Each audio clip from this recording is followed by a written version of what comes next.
welcome back to my channel, or if you're new here, hi, my name is Nicole and I'm a part-time reseller on Poshmark, and today I'm going to talk about more advice. I gave you guys a couple pieces of advice a couple weeks ago and a lot of you really liked that and wanted to hear more, so I'm back with another video on more advice that maybe could be really helpful for you to hear on Poshmark. We could always learn from other resellers and we could always learn from their experiences. So hopefully this will help you and maybe you'll learn something that you didn't already know in this video.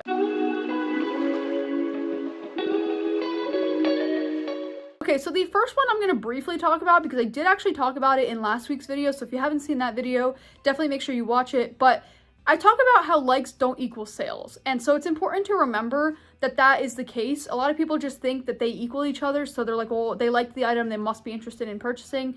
And it's important to remember that that's not always the case. So don't pressure your buyers to accept your offer and don't, keep sending them offers even if they're not accepting. Likes don't always equal sales. It's important to remember that. The next piece of advice I'm going to give is to always add measurements to your listings. And specifically, I'm going to say add the listing measurements to the photos themselves and lay the measuring tape flat. Now, I've seen a lot of people that have different opinions on this, whether some people say to put the measurements in the description or they lay the measuring tape out. I've seen both ways. Personally, I think if you lay the measuring tape out and you show exactly what you're talking about, there's nowhere for confusion. There's nowhere for somebody to mess that up and misinterpret it. Like, I think I mentioned this once before, but I had a listing where someone thought I was talking about the inseam being the length of the entire pant as opposed to the inseam, which is, from the crotch down. So they were unaware of what I was actually referring to. Even though, like, by definition I was correct, they didn't know. So it's just so much better to always put everything, lay it out so they could see exactly what you're referring to. And that way, if they do try and open a case, you could say, look, here are the measurements right here. Like, I provided accurate measurements. And there's no way for them to be misconstrued or anything like that. So regardless of how you put your measurements in, I just find it to be so important to put them in every single listing.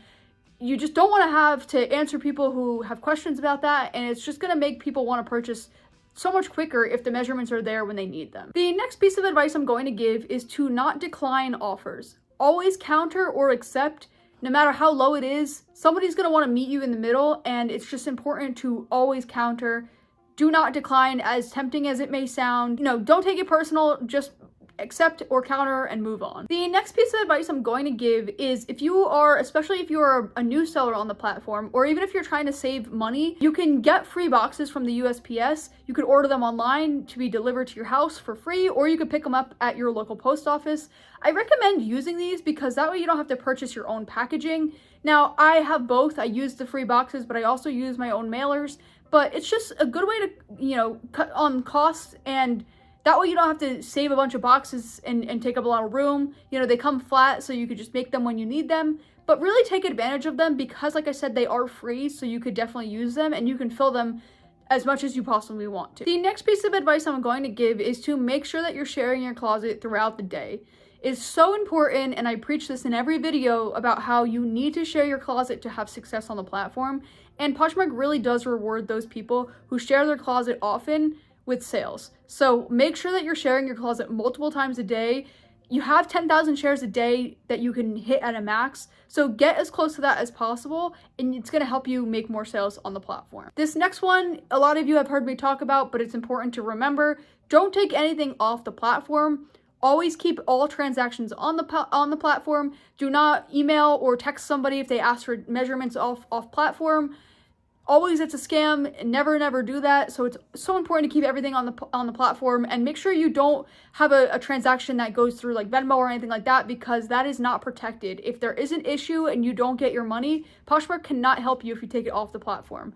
So if somebody wants to purchase outside of the platform, tell them the only way you're going to accept their purchase is if they do it through Poshmark, through the order. The next piece of advice I'm going to give is be very transparent in your listings.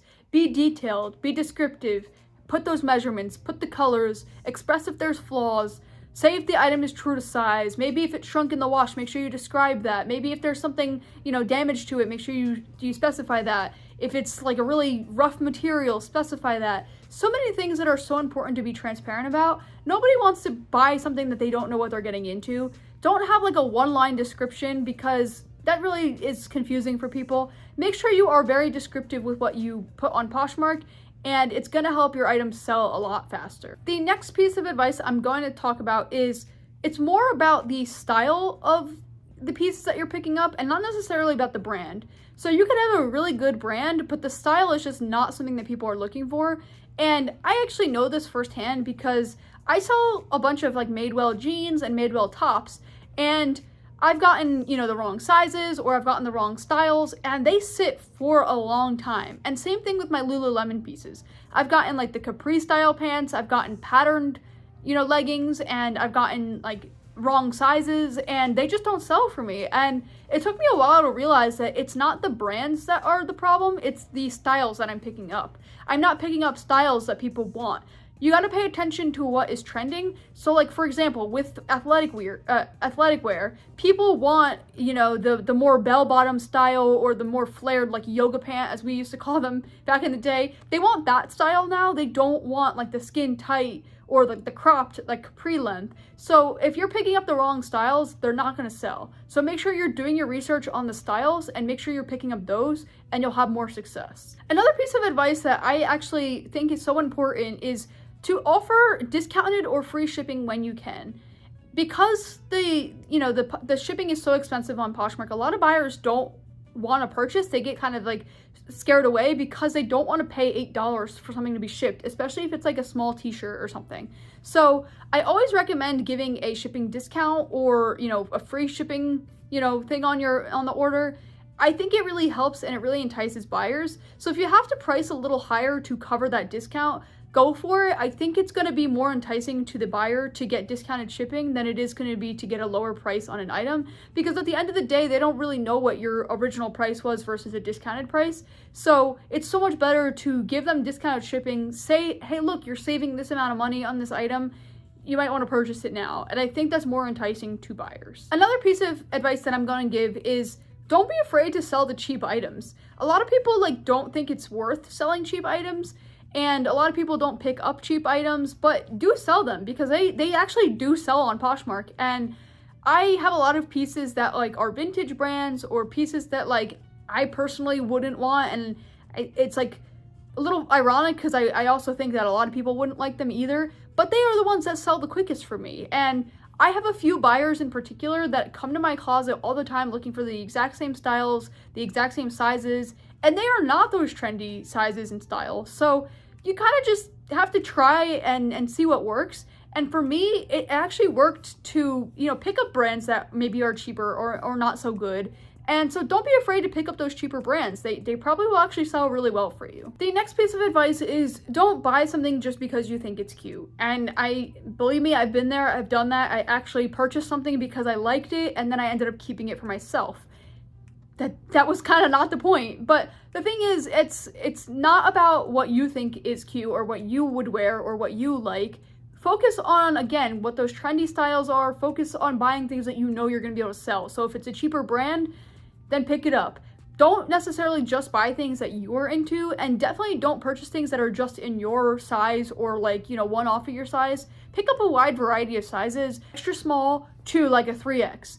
And people love having a variety. So don't just pick up things that you like. Don't just pick up things that are going to fit you. You're not shopping for yourself. You're shopping for customers.